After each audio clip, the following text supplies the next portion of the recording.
नमस्कार स्टूडेंट्स, स्वागत है आप सभी का हमारे इस चैनल पर।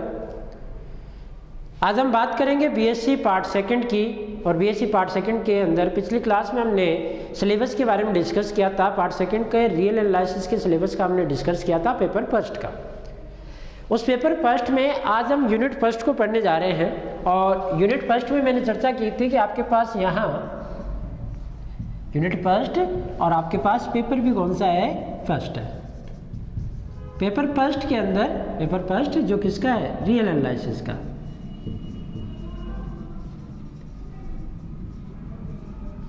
इस पेपर में यूनिट फर्स्ट के अंदर बुक का जेपीएच की बुक का चैप्टर फर्स्ट एंड सेकंड, ये जेपीएच की बुक है रियल की। और मीट्रिक वाली जो बुक है उसका चैप्टर फर्स्ट सेकंड थर्ड का कुछ बेसिक है, थर्ड पढ़ना चाहे तो ठीक है, नहीं अदरवाइज चल जाएगा। मीट्रिक की बुक का मीट्रिक एनालिसिस, दूरिक समष्टि, मीट्रिक स्पेस, ये तो यूनिट का पार्ट है। कल भी हमने इस पर चर्चा की थी। आज हम बुक के चैप्टर फर्स्ट की चर्चा करेंगे, रियल के बुक की। और बेसिक चैप्टर है, यहाँ से जनरली कभी एक क्वेश्चन आ जाता है। क्वेश्चंस की चर्चा करूँ तो यहाँ से एक क्वेश्चंस आ जाता है, यहाँ से एक या दो क्वेश्चंस, दो भी आ जाते हैं, और यहाँ से भी एक या दो क्वेश्चन, कभी इससे एक क्वेश्चन और इससे एक क्वेश्चन। ये क्वेश्चंस का पार्ट है। देखो पहले ये दोनों चैप्टर मिलाकर और इसी बुक का तीसरा चैप्टर मिलाकर यूनिट थी। अब पिछले साल जब सिलेबस चेंज हुआ तो इस प्रकार डाल दिया मीट्रिक को इसके साथ। पहले ये यूनिट फिफ्थ में था, मीट्रिक स्पेस का जो पार्ट था वो आपके पास यूनिट फिफ्थ में था। तो आप बुक में या जो आप सारथी या जो भी गाइड या पिछले पुराने सिलेबस को देखोगे तो वहाँ ये अलग मिलेंगे। पुराने पेपर्स में ये यूनिट फिफ्थ में मिलेंगे इसके क्वेश्चंस, जबकि अब इस पार्ट को यूनिट फर्स्ट के साथ डाल दिया। ऐसा इसलिए कि इन दोनों बुक के जो चैप्टर सेकंड है वो सेम से ही है। यहाँ मीट्रिक स्पेस टोपोलॉजी है और यहाँ रियल एनालिसिस टोपोलॉजी है। तो एक से ही होने की वजह से इनको क्या है, एक साथ डाल दिया, सिलेबस को चेंज किया है ये। तो यूनिट फर्स्ट के अंदर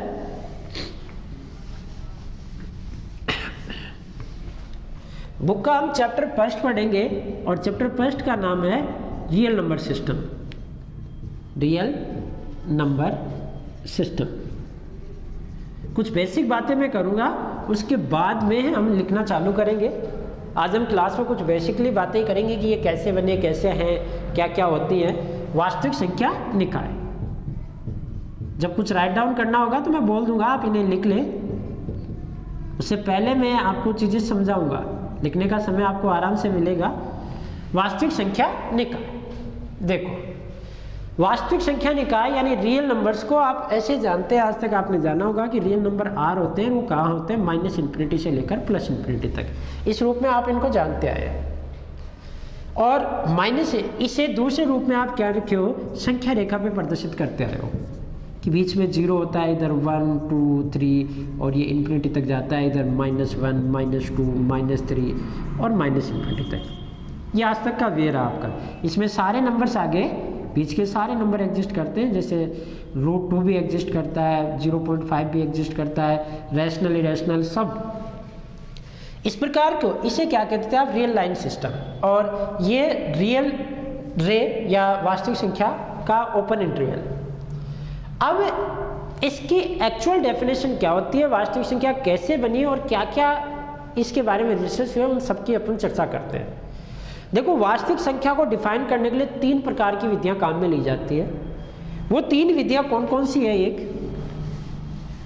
वास्तविक संख्या को डिफाइन करने का हमारे पास यहाँ 3 विधियां हैं। पहली विधि आपके पास है वंशानुगत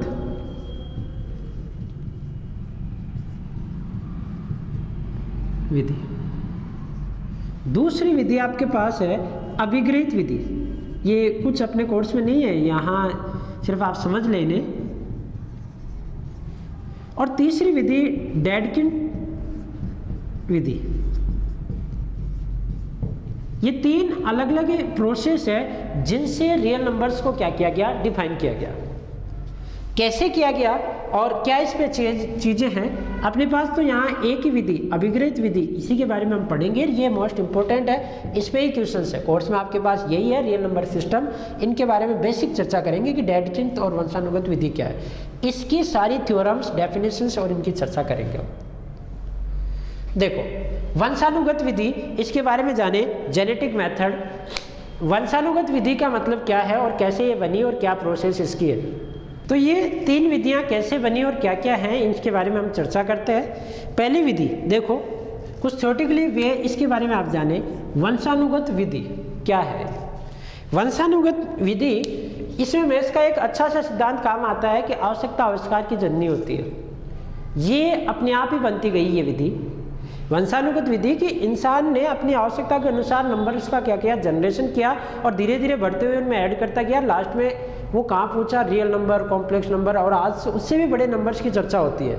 कंटिन्यूम नंबर थ्योरी में इससे आगे तक के नंबर पढ़े जाते हैं। वो कैसे? इंसान शुरुआत में जब पाषाण युग या पत्थरों के युग में था, तब वो क्या करता था कि चीज़ों या संख्याओं को बताने के लिए क्या करता था, भाई कोई भी चीज़ किसी की है उसके बताने के लिए उस पर वस्तुओं, आकृतियों, इनके चिन्ह बना दिया करता था। वो चीज़ को सिक्योर करने के लिए, अपने पास रखने के लिए पशुओं, आकृतियों या फूलों या इनसे क्या कर दिया, या तो कलर कर दिया जाता था या चिन्ह बना देता था। धीरे धीरे इतना करने के बावजूद भी चीज़ें सिक्योर नहीं होने लगी, चीज़ें चोरी होना, और ये नहीं रुका, आवश्यकता बढ़ती गई लोगों को और एक दूसरे की चीज़ों का चोरी होना बढ़ गया। उसे रोकने के लिए चीज़ों की काउंटिंग की आवश्यकता हुई कि किसी इंसान के पास कितनी चीज़ें हैं। जैसे मेरे पास इस वक्त 2 पेन है और एक अपने पास यहाँ पर ये ग्रीन कलर का और एक ब्लैक कलर का है, तो ये मैं सिक्योर कर सकता हूँ कि मेरे पास 2 पेन है, दोनों के इस प्रकार कलर है। तो यहाँ काउंटिंग मिल गई मेरे को, और इस वजह से कोई एक उठा भी ले जाए इनमें से, तो फिर मेरे पास एक पेन गायब हो जाएगा और मैं उसकी जाँच चालू कर दूंगा कि मेरा एक पेन कहाँ गया। अब बार बार मैं कह रहा हूँ कि 1 पेन 2 पेन, तो ये काउंटिंग में आते हैं। तो इंसान अपनी आवश्यकता अनुसार मेसोपोटामिया और ये जो रोमन सभ्यता थी, उन्होंने क्या कर दी, काउंटिंग शुरू कर दी। और काउंटिंग को उन्होंने पहले कैसे डिफाइन किया, शुरू में पहले ऐसे चिन्ह थे, ऐसे ऐसे ऐसे आकृतियों के, कुछ ना कुछ आकृतियों के उल्टे सीधे चिन्ह देते थे, और उन्हें वो क्या करते थे, सब अपने अपने अलग अलग चिन्ह बनाते थे, कोई ऐसा कोई ऐसा कोई ऐसा। पर फिर भी चीज़ों की जो नेसेसरी नीड थी और जो सिक्योरिटी थी वो ख़त्म नहीं हो पाई। फिर उन्होंने क्या किया, रोमन्स ने अपनी काउंटिंग बनाई, और किस प्रकार बनाई, इस प्रकार की काउंटिंग उन्होंने दी। सिर्फ एक डंडे खींचना और ऐसे डंडे खींचना, ये डंडे आप जानते हो, शुरू में तो ये इसी प्रकार थे, 3 4 5 6 इस प्रकार, 1 2 3, आप इन्हें रोमन्स के रूप में कहते हैं। बट जैसे छोटे बच्चों को आप काउंटिंग सिखाते हो तो इसी प्रकार, बट ये काउंटिंग के रूप में नहीं जानते थे। वो इतना जानते थे कि इसमें इससे ज़्यादा है, दे डोंट नो कि कितने ज़्यादा है क्या है, बट ये जानते थे कि इसका पोटेंशियल इसके पोटेंशियल से क्या है, ज़्यादा है। और इस प्रकार वो चीज़ों को क्या देने लग गए, चिन्ह देने लग गए। कि जैसे मान लो ये आपके पास कुछ 6 चीज़ें हैं और 6 पे आपने ये चिन्ह बना दिए, ये नहीं जानते आप 6 हैं, इनमें से कोई एक चीज़ किसी ने क्या कर दी, गायब कर दी, ये चीज़ हटा दी या ले गया, तो आपको पता लग जाएगा कि इन दोनों के बीच का एक पोटेंशियल या एक इतने सिंबल्स वाला चिन्ह क्या हो गया, गायब हो गया। और इस प्रकार उन्होंने क्या कर दी, काउंटिंग चालू कर दी। पर ये काउंटिंग दुखदायी थी, क्योंकि इसकी कोई सीमा नहीं थी। जैसे किसी संख्या पर आपको इतने डंडे खींचने पड़ सकते थे, क्योंकि चीज़ें तो बहुत सारी हो सकती थी। इसको थोड़ा मॉडिफाई किया और इस प्रकार रोमन्स ने इसको ऐसे बनाया, जैसे आप जानते हो 4 5 6। और आज की जो रोमन काउंटिंग है वैसी रोमन काउंटिंग आ गई। धीरे धीरे और काउंटिंग आई, जैसे इंग्लिश काउंटिंग 1 2 3 4 5 6, ये काउंटिंग आई। हिंदी की काउंटिंग आप जानते हो 1 2 3 4 5 6 एंड सो ऑन। ये काउंटिंग आई कि ये रोमन्स ने दी, ये इंग्लिश की है, अंग्रेजी में है, ऐसे ये हिंदी में है, ऐसे अलग अलग सभ्यताओं की अलग अलग गिनतियाँ, अलग अलग संख्याएँ हैं। इन संख्याओं को सबसे पहले प्रकृति से इन्हें प्राप्त किया, तो इन्हें नाम दिया गया क्या, प्राकृत संख्या। मैं यहाँ आपको ये चीज़ें एक थ्योरेटिकल वे में बता रहा हूँ, ये कोई चीज़ें अपने पास यहाँ सिलेबस में नहीं है, ना बुक में आपको मिलेगी, बस मैं संख्याओं का जनरेशन कर रहा हूँ। और ऐसे जनरेशन से हम कहाँ पहुँच रहे हैं, रियल नंबर पे। तो अपने आप आवश्यकता के अनुसार चीज़ों पर उन्होंने चिन्ह देना शुरू किया या काउंटिंग देना किया, और ये सब एक ही चीज़ है। ये हिंदी में एक है, ये रोमन्स में है, ये इंग्लिश में है, तो नाम एक ही। इनको प्रकृति से मिलने की वजह से आज हम क्या कहते हैं, नेचुरल नंबर या प्राकृत संख्या। आगे जाके इनसे ही ऐड करके आपने संख्याएं बनाई समय के अनुसार, प्राकृत संख्याएं आई, और फिर आर्यभट्ट ने शून्य की खोज की, तो संख्याओं का पूरा सिस्टम ही चेंज हो गया। प्राकृत की संख्याओं की खोज के बारे में ये कहा जाता है कि उनको कोई खोज नहीं किया, वो अपने आप आवश्यकता से बनी। फिर हम जानते हैं कि जीरो की खोज भारतीय वैज्ञानिक आर्यभट्ट ने दी, और जैसे ही जीरो दी तो प्राकृत से पूर्ण संख्याएं बन गई। फिर उन्हीं संख्याओं के थिंकिंग से कि अगर कोई चीज़ें पॉजिटिव वे में हो सकती है तो नेगेटिव में भी होगी, क्योंकि दिशाएं दो होती हैं। दिशा लेना देना आदमी पहले से जानता था, इसलिए उन्होंने नेगेटिव संख्याएं भी जनरेट की। तो इस प्रकार कि पहले आपके पास क्या आई, प्राकृत संख्याएं, जिन्हें आप n से लिखते हैं, और इस प्रकार 1 2 3 4 5 6 इस प्रकार की। उसके बाद में आपके पास जब जीरो की खोज हो गई तो कौन सी संख्या आई, पूर्ण संख्याएं। पूर्ण संख्याएं जिन्हें आप W से लिखते हैं, इन्हें आप नेचुरल नंबर कहते हैं।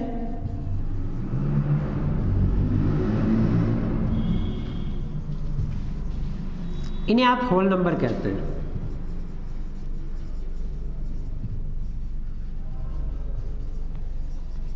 ये नंबर सिस्टम के बारे में बता रहा हूं,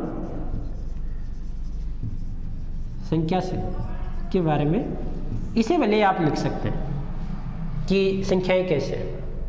डेफिनेशंस अभी अपन सिर्फ जनरल डेफिनेशन दे रहे हैं कि ये संख्याएं ऐसी होती है। एक्चुअल डेफिनेशन जो अभिग्रहित सिद्धांतों में बेस है वो हम आगे देने वाले हैं।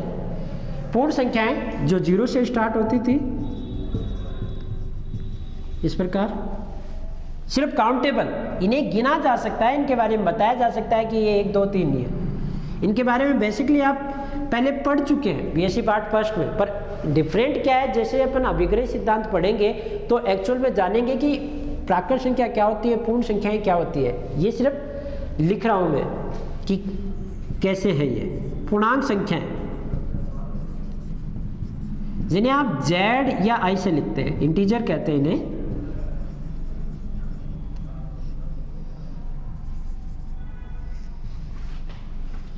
ये कहाँ से स्टार्ट होती है, नेगेटिव काउंटेबल और पॉजिटिव काउंटेबल नंबर, गिनने योग्य केवल 1 2 3 इस प्रकार की। और यही खोज की प्रोसेस थी। पहले इनके बारे में इंसान जाना, फिर ये आई, फिर ये आई, और जैसे ही दशमलव पद्धति आई तो चीज़ें सारी चेंज हो गई। और दशमलव पद्धति के बारे में भी अपने भारतीय वैज्ञानिक आर्यभट्ट ने इसकी खोज की। और दशमलव पद्धति आते ही संख्याएं आगे बढ़ी, और पूर्णांक के आगे क्या आ गई आपके पास, परमेय संख्याएं। डैडकिन सिद्धांत भी जब हम जानेंगे तो ये जानेंगे कि वो परमेय संख्याओं के प्रत्येक कट के बेस पर ही डिपेंड करता है, तो वो आगे की बात है। पर इनके बाद में कौन सी संख्याओं की खोज करता है इंसान, परमेय संख्याओं को, इन्हें रैशनल नंबर,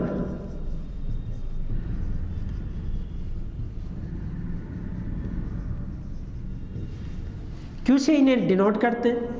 और ये वो P बटा Q टाइप के नंबर हैं जहाँ Q जीरो नहीं है, और P और Q किसमें है, Z में बिलोंग करते हैं, इस पूर्णांक संख्याओं।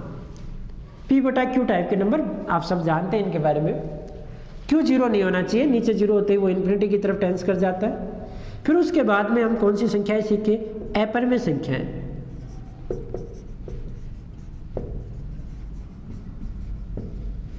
इन्हें Q कॉम्प्लीमेंट इरेशनल नंबर भी कहते हैं, इन्हें इंग्लिश में इरेशनल नंबर। डिनोट करने का तरीका है, इन्हें Q कॉम्प्लीमेंट से डिनोट करते हैं, इसके कॉम्प्लीमेंट, या R माइनस Q से भी करते हैं। इसमें वो संख्याएं जो Q नहीं है, यानी Q वो कॉम्प्लीमेंट में जो Q के इक्वल नहीं है, यानी जिन्हें आप P बटा Q के टाइप में डिनोट नहीं कर सकते। आप इन्हें इस प्रकार नहीं लिख सकते कि ये P बटा Q के इक्वल नहीं है, जहां आपके पास Q जीरो भी नहीं है, इस प्रकार के नंबर। जैसे आप क्यू कॉम्प्लीमेंट में जानते हो संख्याएं कौन सी, √2, ई, पाई, ये सारी संख्याएं क्या हैं आपके पास अपरिमेय संख्या है। पाई जिसे आप 22/7 लिखते हो वो परिमेय है, यहाँ 22/7 परिमेय है पर वो पाई के इक्वल नहीं है, यह अप्रोक्सीमेटेड वैल्यू है, जबकि पाई खुद एक इरेशनल नंबर है। ये तो सर्किल की सरकमफ्रेंस 2πr और उसके व्यास के अनुपात के बराबर आता है। इसकी खोज कैसे हुई कि जो सर्किल की परिधि और उसका जो व्यास है उसका अनुपात हमेशा एक निश्चित राशि आता था, पाइथागोरस ने इसे बताया, इसलिए उसके नाम पर इसे क्या कहते हैं, पाई, उसने ये सिंबल दी। 22/7 इसकी अप्रोक्सीमेटेड वैल्यू है, बल्कि दशमलव की 3 डिजिट के आगे पाई अलग तरीके से चलता है और 22/7 अलग तरीके से, इसका मान 3.1423 ऐसे होता है, जबकि इससे बेटर मान पाई का 324/237, वो और भी बेटर है इसका। तो ये क्यू कॉम्प्लीमेंट, और इसके बाद में जो नंबर्स आए वो कौन से आए, रियल नंबर, रियल नंबर वास्तविक संख्याएं।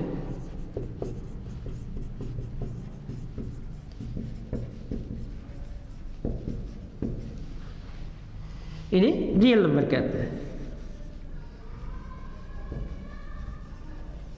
ये कौन से नंबर जिन्हें आप R से डिनोट करते हैं, और ये कौन से थे, Q और Q कॉम्प्लीमेंट के यूनियन से, इन दोनों के यूनियन से बनते थे। और ये कहाँ से, -∞ से लेकर +∞ तक के सारे नंबर, यानी आप इन्हें संख्या रेखा पे भी डिनोट करते थे कि बीच में 0 और ये 1 2 3 इस प्रकार के +∞, ये -1 -2 -3 और ये -∞, इसमें सारे नंबर्स आ गए।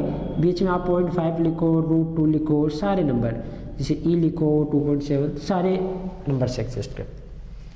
इस प्रकार का सिस्टम, और ये सारा सिस्टम कैसे है कि जो पुरानी सैद्धांतिक विद्या है, वंशानुगत विधि है, उस हिसाब से कि वंशानुगति में क्या हुआ कि सबसे पहले इन नंबर्स की चर्चा की इंसान ने अपने आप प्रकृति से, उसने क्या, आगे 0 की खोज हुई, फिर उससे पूर्णांक बने, फिर उसे रैशनल, फिर इरेशनल और फिर वास्तविक नंबर। और इन वास्तविक नंबर्स के बाद में अभी आज के लगभग 150 साल पहले किनकी चर्चा हुई, कॉम्प्लेक्स नंबर की। और कॉम्प्लेक्स नंबर को आप जानते हैं, उन्हें किससे डिनोट करते हैं, C से। यहाँ कॉम्प्लेक्स की हम चर्चा नहीं करेंगे, वो चीज़ें याद नहीं है, फिर भी एक बार लिख लेते हैं क्योंकि हम रियल नंबर सिस्टम पढ़ रहे हैं। तो उनके बाद में हम कौन से नंबर्स पे आए, सम्मिश्र संख्याओं पे। 19वीं सदी के अंदर ये नंबर्स आए, ज़्यादा समय पुराने नहीं है, 1905 बाद में तो कॉम्प्लेक्स नंबर पे बहुत ज़्यादा रिसर्च हुआ है। कॉम्प्लेक्स नंबर सम्मिश्र संख्याएं,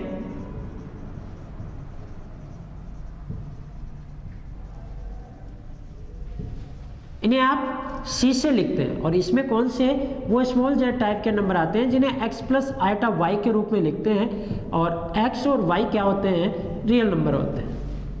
और जहाँ i क्या है, -1 का अंडर-रूट है, एक काल्पनिक संख्या है जो -1 के अंडर-रूट से प्राप्त होती है। इस प्रकार के नंबर क्या कहलाते हैं, कॉम्प्लेक्स नंबर। संख्या निकाय पे आप इन्हें कैसे डिपेंड करते हैं कि ये कॉम्प्लेक्स नंबर का फील्ड होता है, ये 0, इधर x, ये y, और इधर वाला जो पार्ट है वो x का होता है, ये y का होता है। ये 1 2 3 बीच वाले नंबर से इसमें सारे हैं, ये 1 2 3 इस प्रकार का ये फील्ड, ये कौन सा है, कॉम्प्लेक्स फील्ड। ये रियल लाइन होती है, इसे आप क्या कहते हैं, कॉम्प्लेक्स फील्ड, कॉम्प्लेक्स एरिया, सम्मिश्र क्षेत्र।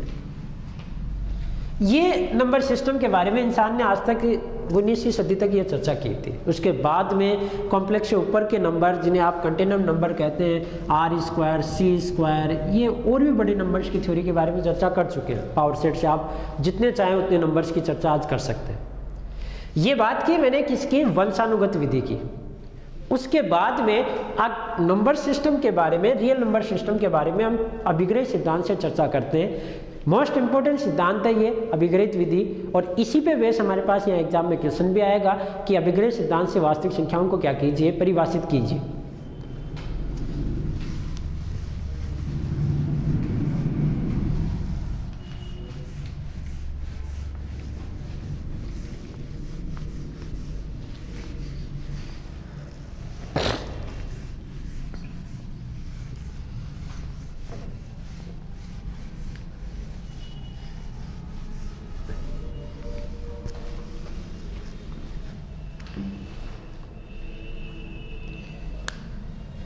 देख, तो यहाँ आप डालो हेडिंग वास्तविक संख्या निकाय के लिए अभिग्रही सिद्धांत, वास्तविक संख्या निकाय के लिए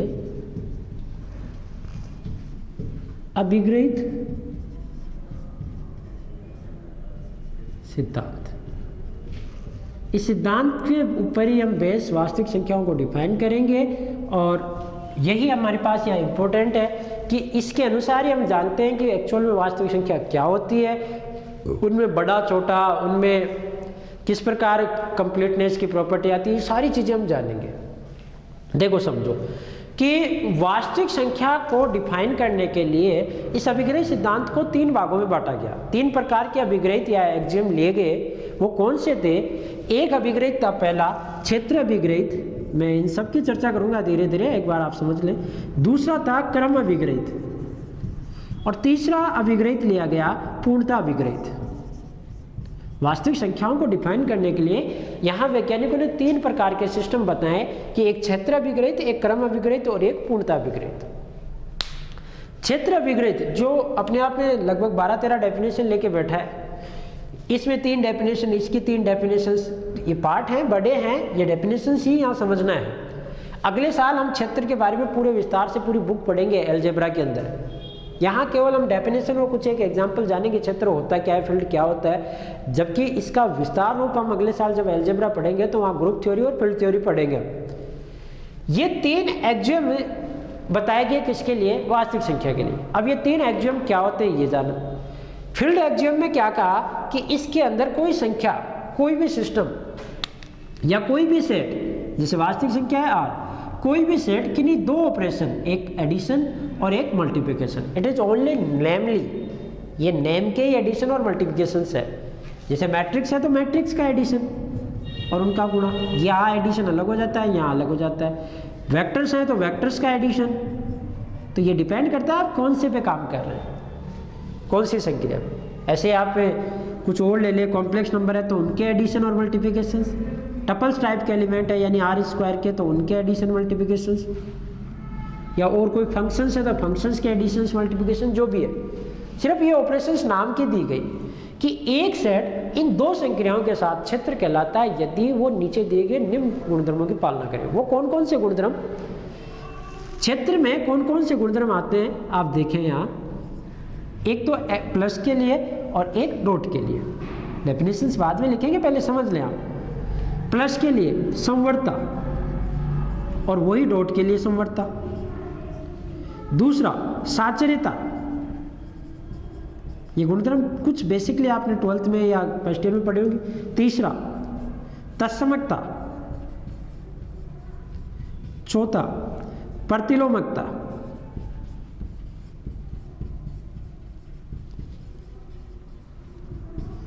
पांचवा क्रम विनिमयता। मैं ये सब लिखाऊंगा चीजें, आप सिर्फ समझ लें। इन 5 प्रॉपर्टीज को कि समवर्ता, साचर्यता, तत्समकता, प्रतिलोमकता और क्रम विनिमयता, समवर्ता, साचर्यता, तत्समकता और प्रतिलोमकता, इन 5 प्रॉपर्टी को कोई भी सेट एडिशन और मल्टीप्लिकेशन के लिए सेटिस्फाई करे, यानी 5 एडिशन की 5 मल्टीप्लिकेशन की कितनी हो गई 10, और 2 प्रॉपर्टीज प्लस और डॉट की एक साथ, जिसे क्या कहते हैं बंटनता। क्या होती है ये बाद की बातें हम लिखेंगे, इन सबको एक एक बारी बारी से। 2 प्रॉपर्टीज बंटनता की, 5 एडिशन की, 5 मल्टीप्लिकेशंस की, इन टोटल 12 प्रॉपर्टीज को अगर कोई सेट सेटिस्फाई करता है कि नहीं 2 ऑपरेशंस के साथ, तो वो सेट क्या बन जाता है? फील्ड बन जाता है। दोबारा समझना कि इन प्रॉपर्टीज को कोई भी सेट एडिशन और मल्टीप्लिकेशंस के लिए सेटिस्फाई करता है तो वो सेट क्या बन जाता है? फील्ड बन जाता है। और फील्ड बनते ही वहाँ से अपने को पता लगता है कि 2 वास्तविक संख्याओं को जोड़ेंगे, 2 + 3 आएगा और 5 आएगा, और वो भी एक वास्तविक संख्या है। उसमें हमें एडिशन और मल्टीप्लिकेशन डिफाइन करने के लिए मिलेगा। वहाँ हम जानेंगे कि अगर इन दोनों को गुणा करेंगे तो क्या आएगा? 6, वो भी एक रियल नंबर ही आएगा। ये भी R में बिलोंग करेगा, ये भी R में बिलोंग करेगा। वही हम जानेंगे कि एक ऐसा नंबर है, एक इसके गुणा की आइडेंटिटी है जिसको किसी से भी गुणा करो 1 × A ही आएगा, और every A belong in R -0, यहाँ ये 0 नहीं है। प्रत्येक नॉन जीरो नंबर से इसे आप मल्टीप्लाई करोगे तो वापस वही आएगा। यहीं आप जानोगे कि 0 एक ऐसा नंबर है जिसको किसी में भी ऐड करूँ वापस वही आएगा, यानी a+0 करूँ या 0+1 करूँ। तो यहाँ ये 0 जोड़ के आइडेंटिटी होगी, दशमक होगा, और 1 किसका, गुणा का दशमक होगा। ऐसे ही एलिमेंटों के प्रतिलोम मिलेंगे हम कि 2 है तो 2 को 1/2 से गुणा करने पे क्या आएगा 1, और 2 में -2 ऐड करने पे क्या आएगा 0। यानी ये आइडेंटिटी 1 कब आएगी, जब मल्टीप्लाई बाई 2 1/2, और 0 कब आएगा, जब इसको ऐड करें किसमें, -2 पे। इस मतलब कि अगर पॉजिटिव है तो नेगेटिव नंबर्स भी हैं, अगर ऊपर वाले अंश वाले हैं तो बाहर वाले भी हैं, यानी इनको इस प्रकार भी हम डिफाइन करेंगे। माइनस कोई संक्रिया नहीं है यहाँ, माइनस यहाँ ये संक्रिया नहीं है, एक्चुअल में संक्रिया एडिशन ही है, बस ऐड ऐसे हो रहे हैं। ये 2 में -2 ऐड हो रहा है, जबकि अब एक्चुअल में पढ़ते कैसे हैं, 2 - 2 ऐड होता है तो 0। यहाँ अपन कहते हैं 2 में से 2 घटा रहे हैं, एक्चुअल में होता क्या है, 2 में -2 ऐड करते हैं तो 0 आता है। संख्याएं खुद प्लस माइनस की होती है, संक्रिया माइनस के रूप में यहाँ डिफाइन नहीं करेंगे। अब माइनस यहाँ क्षेत्र की प्रॉपर्टीज़ को सेटिस्फाई नहीं करेगी, वो क्रम विनिमयता ये चीज़ें सेटिस्फाई नहीं करती। देखते हो आप 3 - 2 करो, क्या वो 2 - 3 के इक्वल होता है, यहाँ आपके पास +1 आएगा और यहाँ -1, तो नेगेटिव ऐसा डिवीजन भी नहीं करता। बाकी एडिशन और मल्टीप्लिकेशन से ऐसे काम करते, आप चाहे 3 को 2 से गुणा करो या 2 को 3 से गुणा करो, दोनों में सेम आएंगे।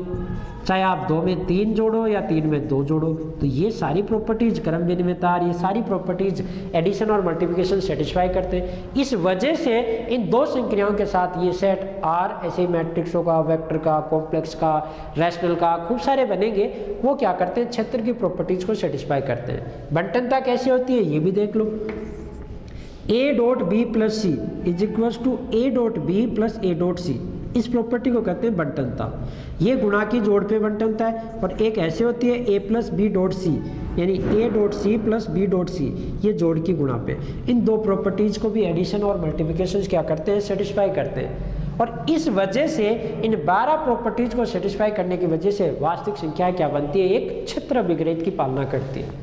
यानी वास्तविक संख्याओं में 12 प्रॉपर्टीज तो फील्ड की है कि वास्तविक संख्याएं क्या बनाती है, क्षेत्र बनाती है। क्यों?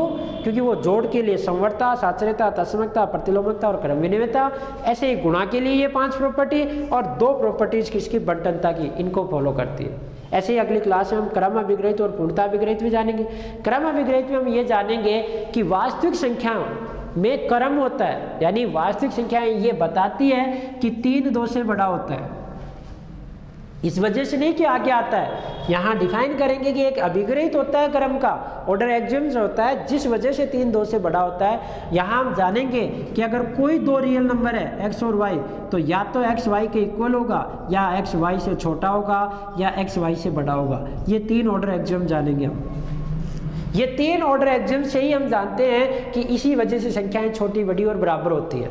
इसको हम डिफाइन करेंगे किसमें, क्रम अभिग्रहित में। फिर पढ़ेंगे हम किसमें, पूर्णता अभिग्रहित। पूर्णता अभिग्रहित क्या होता है, यहाँ ये जानेंगे कि वास्तविक संख्याएं अपने आप में कंप्लीट है, उनके बीच में और कोई संख्या आने की जगह नहीं है। कैसे? जैसे आप जानते हो कि 0 से लेकर 1 तक की जितनी भी संख्याएं होनी है, आप रियल नंबर पे लिख लो चाहे कहीं लिख लो, वो सारी संख्याएं वास्तविक संख्याओं में आ जाती हैं, कुछ नहीं छूटता।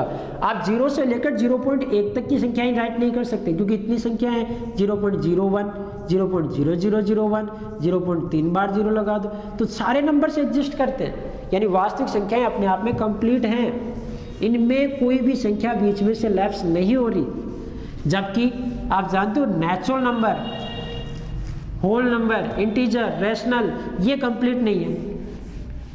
जैसे आप नेचुरल नंबर का सेट देखोगे वो इस प्रकार का है, 1 2 3 4 5, ये कंप्लीट नहीं है, क्योंकि यहाँ 1 और 2 के मध्य अनेक संख्याएं ऐसी है जो n में एग्जिस्ट नहीं करती। जैसे कि आप 3/2 ले लो, अब 3/2 का मतलब क्या है, 1.5, जो 1 से ज़्यादा है, 2 से छोटा है, बट वो n में एग्जिस्ट नहीं करता, तो ये अपने आप में कंप्लीट नहीं है। क्यों? देख लो रैशनल का, कोई भी 2 रैशनल के अंदर कोई भी 2 रैशनल नंबर, जैसे 2/3 और 3/4 ले लिया, चलो इन दोनों रैशनल के मध्य क्या अनंत रैशनल नंबर्स है, वो भी हम इसमें एग्जिस्ट करेंगे, परंतु अनंत ही इरेशनल नंबर भी है, और वो इरेशनल नंबर इसके बीच में जो है वो इसमें एग्जिस्ट नहीं करते। तो ये क्यू भी अपने आप में कंप्लीट नहीं है। क्यू का जो सेट बनेगा वो फील्ड तो बनाएगा, ये क्षेत्र तो बनाएगा, इसमें क्रम भी होगा पर इसमें पूर्णता नहीं होगी। ये जानेंगे हम कि इसमें पूर्णता का अभिग्रहित की पालना नहीं होती, क्षेत्र और क्रम है। वास्तविक संख्याएं ऐसी हैं जो क्रम, पूर्णता और क्षेत्र तीनों करती है। सम्मिश्र संख्याएं जो कहेंगे अपन, तो वो सम्मिश्र संख्याएं क्षेत्र बनाएगी, पूर्ण भी होगी अपने आप में क्योंकि पूरा का पूरा प्लेन इसमें एग्जिस्ट करता है, परंतु क्रम अभिग्रहित नहीं होगा इनमें। आप देखोगे तो कॉम्प्लेक्स नंबर का फील्ड ऐसा होता है, इसमें सारे नंबर आ गए, यहाँ तक के जितने भी हैं वो सब आते हैं। इसीलिए तो हम कॉम्प्लेक्स में सर्कुलर इनका निर्माण कर लेते हैं। इस प्रकार x square plus y square is equals to r square, या कोई भी संख्या ऐसे सर्किल बना लिया या कुछ और बना लिया, या सेंटर ए बी ले लिया तो एक्स माइनस ए का होल स्क्वायर वाई माइनस। अब इनके बीच के सारे नंबर इसमें एग्जिस्ट करते हैं। इसका मतलब इसमें आप इस प्रकार का विवर्त गोलक ये बना सकते हैं। तो इनमें क्रम पूर्णता तो है, अपने बीच के सारे नंबर एग्जिस्ट तो करता है परंतु क्रम नहीं है। यानी कॉम्प्लेक्स नंबर में आप ये नहीं बता सकते कि 2 + 3 आइटा और 3 + 4 आइटा में कौन बड़ा और कौन छोटा। इनकी पोजीशन से आप ये नहीं बता सकते, ये आगे पीछे भी नहीं है। एक है 2 3, एक्चुअल में आप इसे देखोगे प्लेन में तो ऐसा है, और ये क्या है 3 4। अब 2 3, यहाँ 2 यहाँ 3, ये 2 3 फिर 3 4, तो वो एक लाइन में भी नहीं आते। इस वजह से भी आप यहाँ ये नहीं देख सकते कि कौन बड़ा और कौन आगे है और कौन पीछे। तो इनमें क्या नहीं होता, क्रम विग्रहित। इसमें क्या नहीं होता, पूर्णता विग्रहित। और वास्तविक संख्याएं ऐसी है जिनमें क्षेत्र, क्रम और पूर्णता तीनों विग्रहित की पालना होती है। इसीलिए इसका सिस्टम और इसके बारे में अध्ययन बहुत बड़ा हो जाता है। और एक्चुअल में हम यही जानेंगे कि ये तीनों सिस्टम क्या होते हैं, फिर इन पे बेस हम डेफिनेशंस की चर्चा करते हुए आगे बढ़ेंगे। आई होप आज का लेक्चर आपको समझ में आया होगा। बेसिकली आज हमने कुछ ही नहीं पढ़ा, एग्जाम के बेस पर हमने कुछ नहीं पढ़ा, केवल डिस्कस किया कि चैप्टर में हम क्या पढ़ने वाले हैं। कल मैं इन सब के बारे में बारी बारी से डेफिनेशंस लिखाऊंगा और इनको समझाऊंगा, इन पे बेस एग्जाम्पल्स की भी चर्चा करेंगे। तो मिलते हैं हम कल अगली क्लास में, तब तक के लिए आप सभी को धन्यवाद।